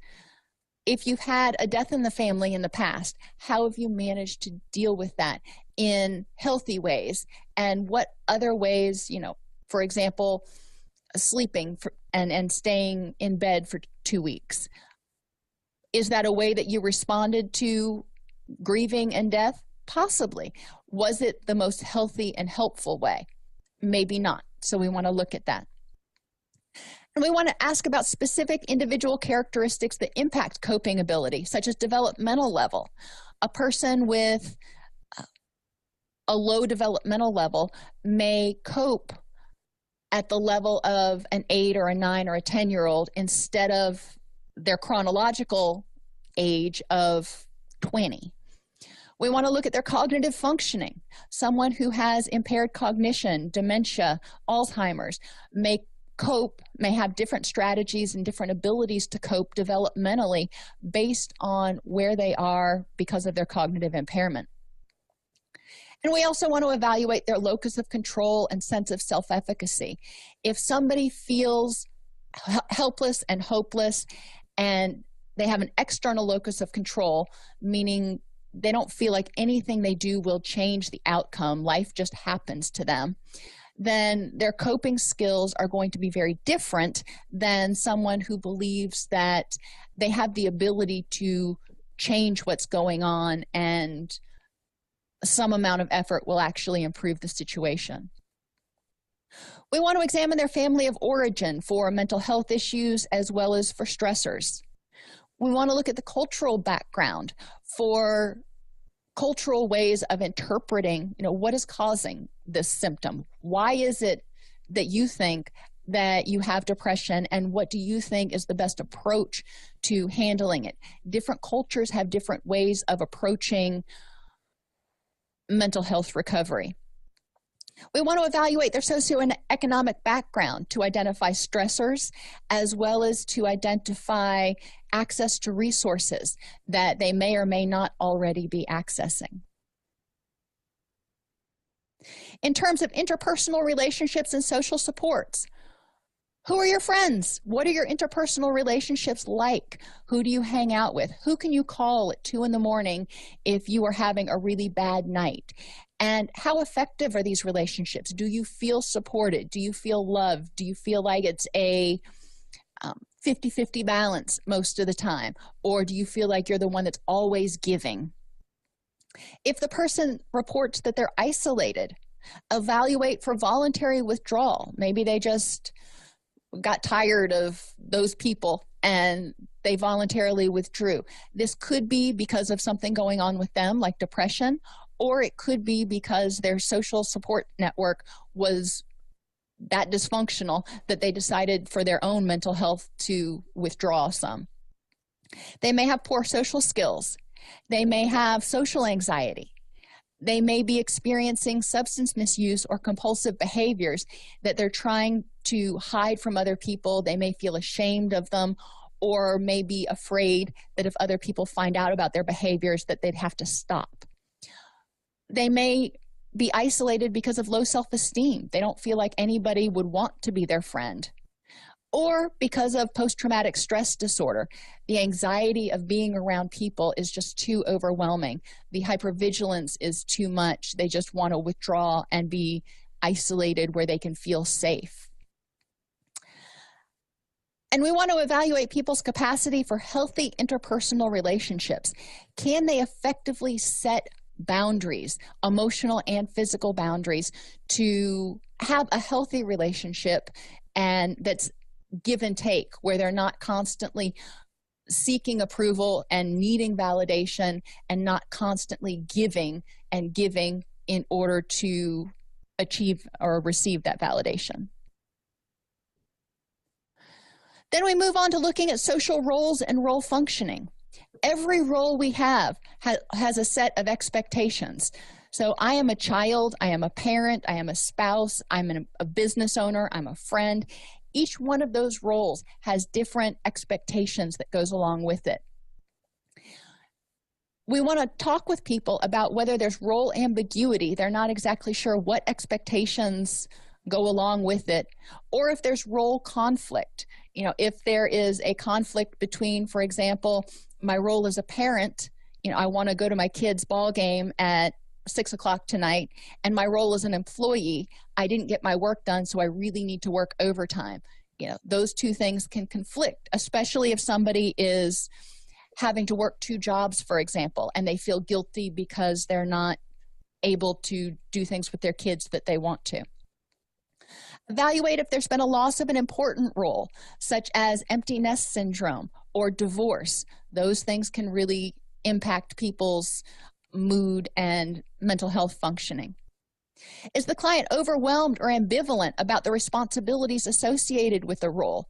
Parenting can be overwhelming. I don't care who you are, and I don't care if it's your first or your 6th child. It can be overwhelming. Being an employee.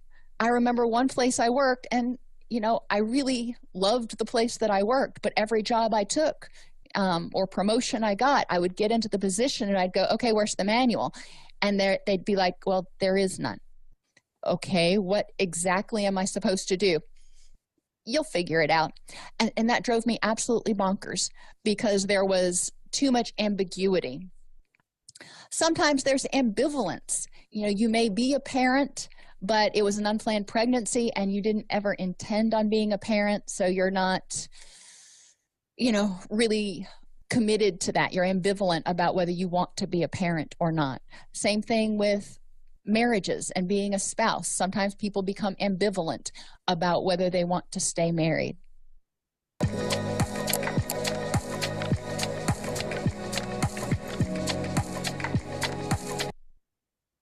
So we do want to evaluate people's feelings toward their role. We want to look at clients' normal dependency affiliation needs and whether they're being met in an appropriate way. This goes back to boundaries.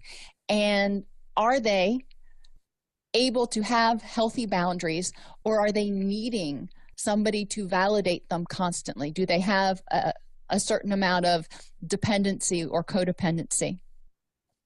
And obviously, we want to assess to make sure the client is not being victimized, manipulated, or victimizing or manipulating someone else. When we look at the environment, we're going to look at the living and working environment. Are they safe? Are they secure? What are their stressors that are going on? We want to make sure that we're helping them meet their Maslowian needs. So remember Maslow's pyramid. Do they have shelter, food, economic resources?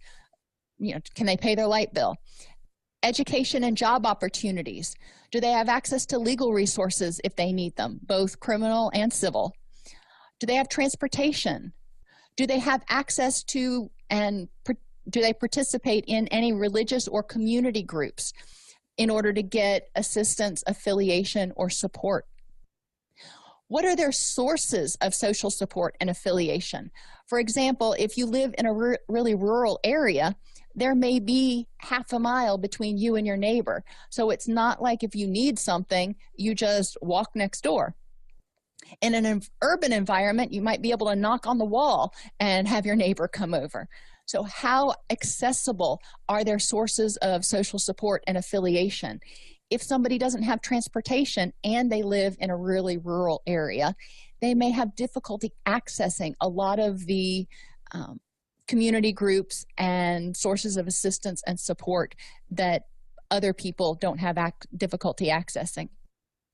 And what's the developmental stage? Do they have any current developmental tasks or issues going on? We want to look at their activities of daily living and ability to live independently. Are they able to perform self-care skills? Are they able to cook for themselves? Are they able to bathe? And this is true for younger people. This is true for people who are in a psychotic episode, in a major depressive episode, or who might be experiencing levels of dementia or significant depression. Healthcare. Are they able to get adequate exercise, sleep, and remember when to take their medications? Environmentally, are they able to keep a sanitary situation? Not everybody's definition of clean is the same, but are they able to keep a healthy environment where you don't have, dog poop on the floor and rats crawling across the room? That's what we're looking at here. Financial skills. Are they able to manage their money? Are they able to get their bills paid within reason? I mean, not everybody makes enough money to pay all their bills every month. We want to make sure we link them with resources. But what we're looking for is, does somebody even have an inkling about how a checking account works and how to pay their bills? Do they have access to childcare if needed, or assistance with parenting training if needed? And do they have transportation? In our society, most of the time, we need access to transportation to get to the grocery store, to get to work, to get to childcare, etc., to get to the doctor. Does this person know how to access transportation? Your first response may be, well, everybody can call an Uber. Well, yeah, everybody can call an Uber, but not everybody can afford an Uber. What is it that the person is able to access that can get them from point A to point B? And what is the client's motivation level? We want to talk with the client about, what are your goals and expectations? You came in today, you told me that you're depressed.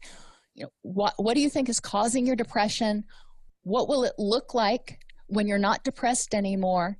And what do you think might help you move in that direction? Because most people have an idea about what might be helpful. Help them set SMART goals. Remember, SMART goals are specific, measurable, achievable, relevant, and time limited. And how does this client view his or her role in therapy? Some clients come in, they sit down and they say, fix me. And I have to break it to them that that's not how therapy works. Some clients will go to their doctor and they just want a pill to make their depression magically go away. So we want to know how the client views his or her role. Is it active? Do they expect to have to do something? Or do they expect us to basically perform a procedure on them?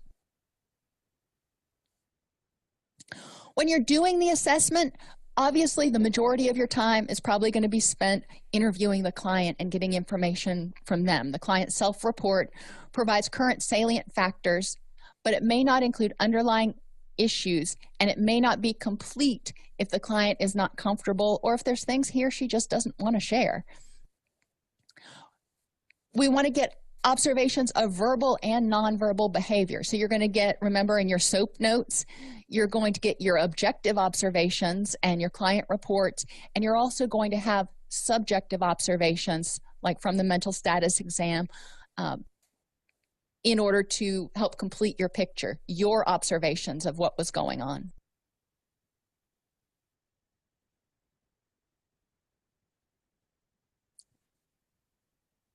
You're also going to have to take into consideration observations of interactions with the therapist and with other people.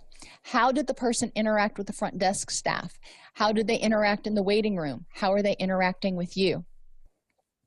Do those observations match client reports? If the client says, oh, I get along with everybody, and you watch the client and they seem to bully everybody, that gives you a little bit of information. And has there been a physical workup to rule out any medical causes of symptoms? We do want to get information from collateral sources, specifically a medical workup, because a lot of times there are potential underlying medical issues that are contributing to the presenting symptoms. So collateral sources that you want to consider getting information from, remember, you've got to get a release of information. Get a medical referral or report from the primary physician and any other treating physicians. So if they have a primary care provider, an endocrinologist, and a pain management physician, ideally you get releases of information for all three of them. You want to find out about their prior treatment history. Again, not necessarily just from the client, but you want to be able to get a release to see what the therapist said. Information from relatives, who they're living with, whatever, caretakers, caseworkers, and employers. Now, I can honestly say I have never gotten a release of information nor tried to interview an employer because I felt that would be too invasive for the person. They just didn't really want or need their employer knowing that they were seeking out mental health counseling. But that is one of those that is always listed as a potential collateral source of information. So a comprehensive assessment should provide the factual evidence supporting your diagnosis. When you're going through all those things, you're going to have in the back of your head, I'm looking to see if this client meets the criteria for X diagnosis, whatever diagnosis that I think they've got. This is the way you do it for the NCMHCE. The symptoms identified in the assessment will form the basis for the treatment plan. Well, that's true all the time.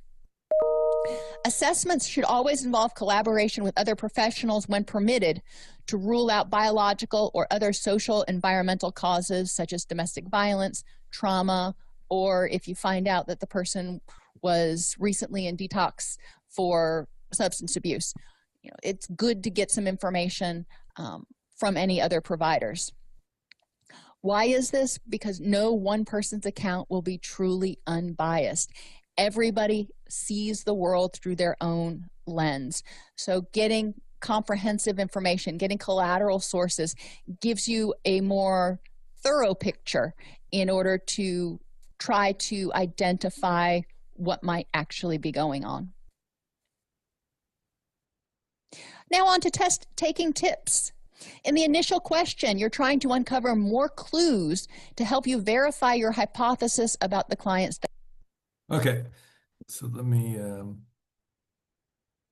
so I was kind of preparing for the test and everything too, so there's some good videos out on that when you get to that stage, but so you can see all of the information going through to come up with the plan, moving forward. So let's finish this here. Actually, let's go to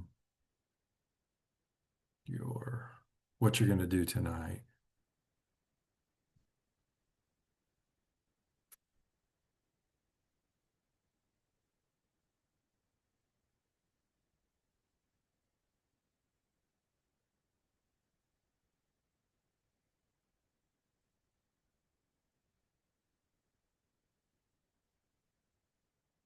Okay. So if you go to the files and everything too, you can see all of the information that's out there. So, so tonight you're going to go through and look for an assessment that you want to kind of present on tomorrow. Don't make it a big one, that you have to do a lot of work on. Just find one that works for you. But if you go here to assessments, let's see what that says here. It should have a ton. Yeah, it's got a ton of assessments out there that you can look through, where you can find one on your own out on the internet that you're doing. So there's 139 assessments on here that you can look through.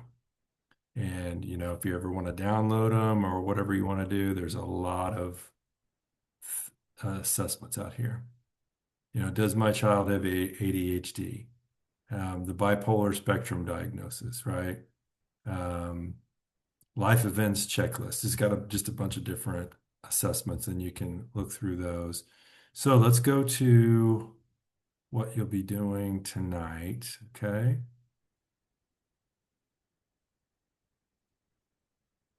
This has got it in it. Okay, so here's a video to watch for tonight. Let me get you down here, okay? Looking forward to our time together Friday morning. Okay, so tomorrow morning, I've got some counselors coming on that are going to bring some assessments. So we'll go through some of their favorite assessments to look at. Somebody just sent me one. They're going to go through their prepare and enrich how they go through it. A fellow student that you had, Ben Young, he is going to bring something that he likes and uses. And I think there was another person. So at least we'll have three, I think, for sure. Oh, one was going through a values statement and stuff like that too. So assessment of your values. So we'll go through that. Let's see here. Friday morning, start at 8 o'clock. So we'll start at 8 o'clock tomorrow. And we'll resume class after we visit with those counselors on there. That'll probably be about 2 hours that we'll be with them. I would say maybe around that. Then, so here's the Thursday night homework that you have, right? The video you will watch takes you through assessments, so you can get an idea of what they are about, and you can research assessments for diagnosis in the DSM-5 and so on. So here's the link to the video. Here, let me bring it up real quick. So there it is. And so you can watch it from here. So mental health assessment tools. So it'll kind of go through some here. And then here's what we'll do. Choose an assessment that you would like to research and use one day. So like if you have a demographic of people that you want to work with, say it's children, pick something like the ACE or something like that. If it's substance abuse, pick something under substance abuse and so on, one that you can easily research, explain, and present by Friday. So I gave some examples like the Myers-Briggs, the DISC that I talked about, like a Gottman assessment, maybe attachment or something like that. So here's the information you will need to present back on Friday. What is the assessment? What is it primarily used for? Who was it that who was it created for? I was like, I couldn't understand that. Who was it created for? So what demographic? Was it children, adults, somebody with special needs, so on, okay? How old is the assessment? And is it reliable and valid? Both. So you have to do just a little bit of research on the reliability and all that good stuff. So Friday, you will present to the group your assessment and we will discuss it with the group, okay? So ask questions and so on of what it is. So these will be tools that we can put in our tool belt when we start doing counseling stuff, right? So I'll give you access to my Zoom screen once you are on there and you can just kind of tell us about it. No pressure. Doesn't have to be long or anything like that. Just give the pertinent information, and so enough that we can ask questions and learn about it. Okay, and then here's one thing that I wanted to put out there too as well. So additionally, we can meet 2 more times, like for an hour each time, get together, and maybe we'll decide on a time tomorrow, but that we can get together, review questions, assessments that maybe you've come across, maybe some that I've come across that maybe you'd be interested in, and any educational items related to assessments. This will be 1 hour sessions, and we can determine that class time. So that will be part of that'll give you seat time here in the class as well. So we did this today, do your thing tonight, and we'll do that tomorrow. And then we'll have 2 more times that we can meet together.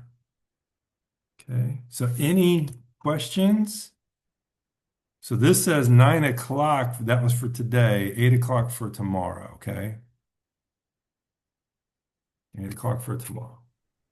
I do have questions. Okay.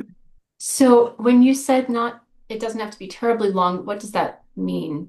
Like when you're thinking of like a range, what would you think is like an ideal range? 10 minutes. Okay.